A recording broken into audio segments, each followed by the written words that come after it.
A woman named Charlotte is undergoing a mental therapy session. Charlotte suffers from neurosis, a condition in which she is unable to cope with rejection, boredom, and loneliness. This condition can trigger excessive anxiety, obsessive-compulsive behavior, and other personality disorders. During the session, the therapist suggests that Charlotte close her eyes and imagine happiness with her mother. However, Charlotte's face turns sorrowful, as she is unable to picture anything she truly desires. Not long after, Charlotte attends the wedding of her friend Marta, together with her husband Marco. At that moment, Charlotte hands over a letter of gratitude to the couple for being an important part of her life. She also expresses her thanks to Marta's younger brother, who is also her boyfriend, for accepting her as part of their family. This gesture surprises and moves Marta, as she never expected her friend to be so heartfelt. At the wedding, Marco presents his wife with a family heirloom necklace. The gift makes Charlotte happy, yet at the same time envious of her friend. The celebration continues joyfully, with the guests and the newlyweds dancing together.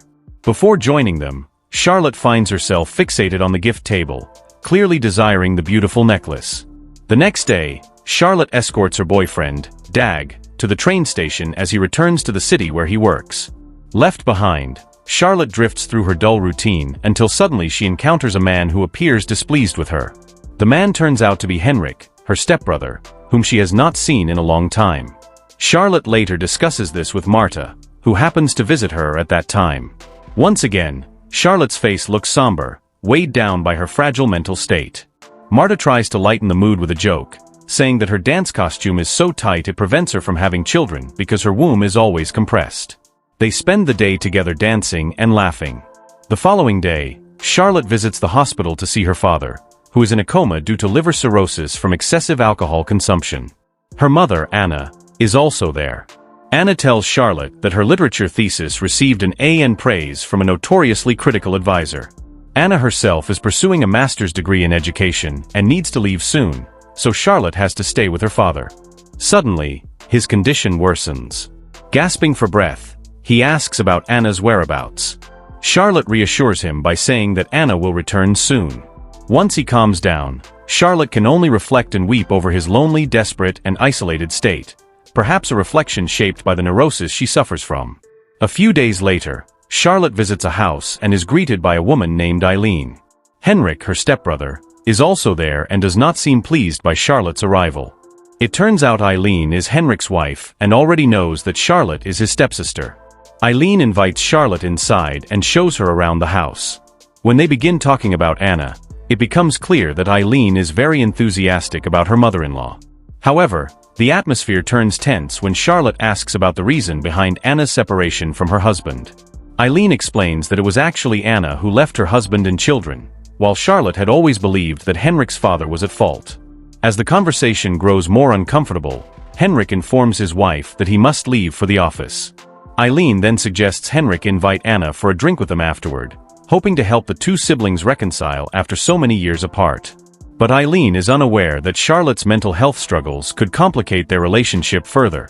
Charlotte waits for Henrik as he finishes work. When he is done, Henrik tells her he cannot go out for drinks that evening. Charlotte accepts this with sadness and guilt. Eventually, Henrik invites her to join a group planning a small after-party. He introduces himself and Charlotte as tourists looking to have fun. But the party turns out to be dull. Henrik instructs Charlotte to pretend she is drunk and slam her head on the table so they can leave. After escaping successfully, the two laugh together, easing some of the awkwardness between them. They then continue drinking at a bar, getting to know each other more intimately. During their conversation, Charlotte asks if Henrik has ever met their father. Henrik answers that he only knows their mother and has never seen their father, since he was abandoned as a child. Charlotte then takes Henrik to the hospital where their father is being treated. When they arrive, the sick man is asleep. Shortly after, the siblings enjoy a midnight snack with delight. But the atmosphere shifts when Henrik gazes at Charlotte's beauty, stirring deep emotions between them. The moment is abruptly broken when Henrik's child wakes up and calls for his father.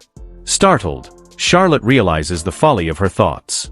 A few days later, Charlotte is surprised when Henrik suddenly shows up at her apartment. As if sharing the same unspoken feelings, they engage in a more daring intimacy without much conversation.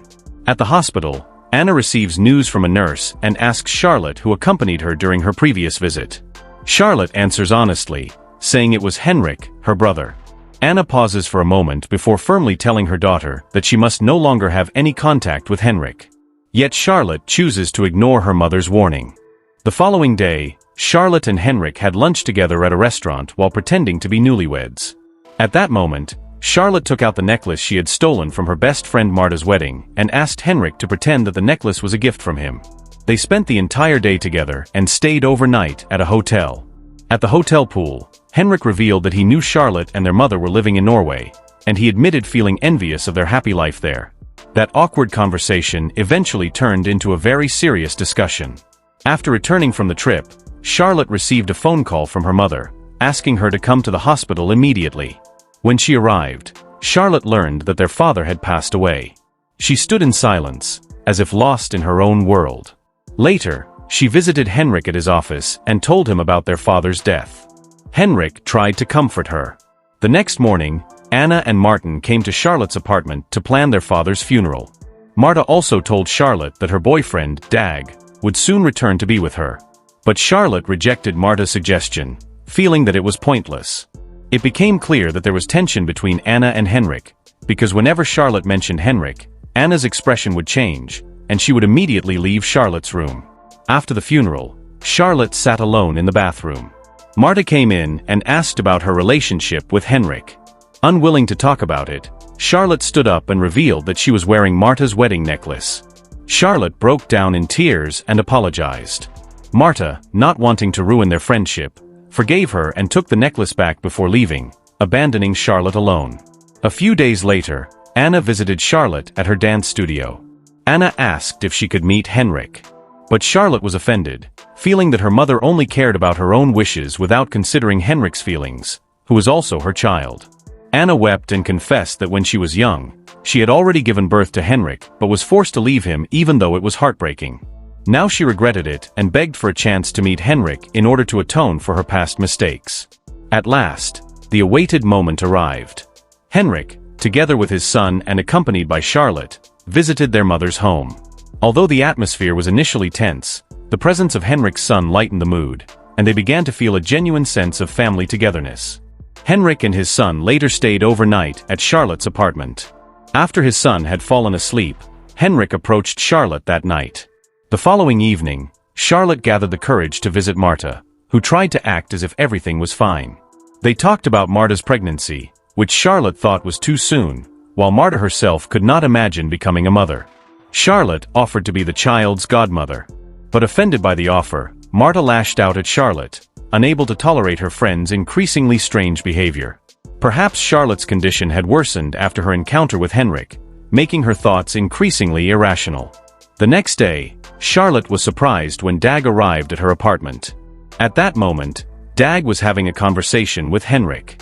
Charlotte tried to appear happy about her boyfriend's visit. The three of them spent the night drinking together. When Dag was about to leave, Charlotte told him that Henrik had been staying at her apartment since going through his divorce, assuring him that everything would be fine. But after they finished bathing, Henrik's attitude changed. It turned out he was jealous because Charlotte had not broken up with her boyfriend.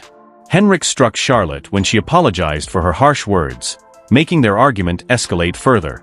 Strangely, the quarrel ended with a passionate game between them. As the saying goes, the truth always comes out, sooner or later.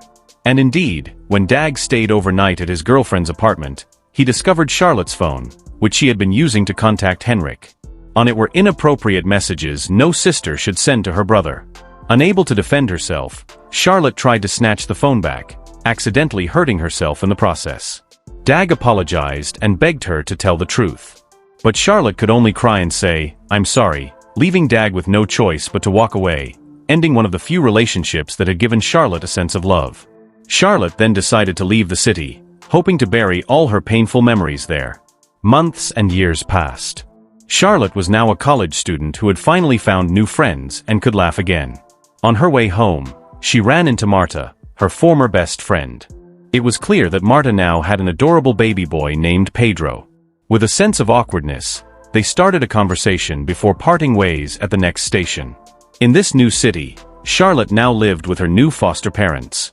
Hopefully, this time, Charlotte's life would finally be happier, and with that the story ends here.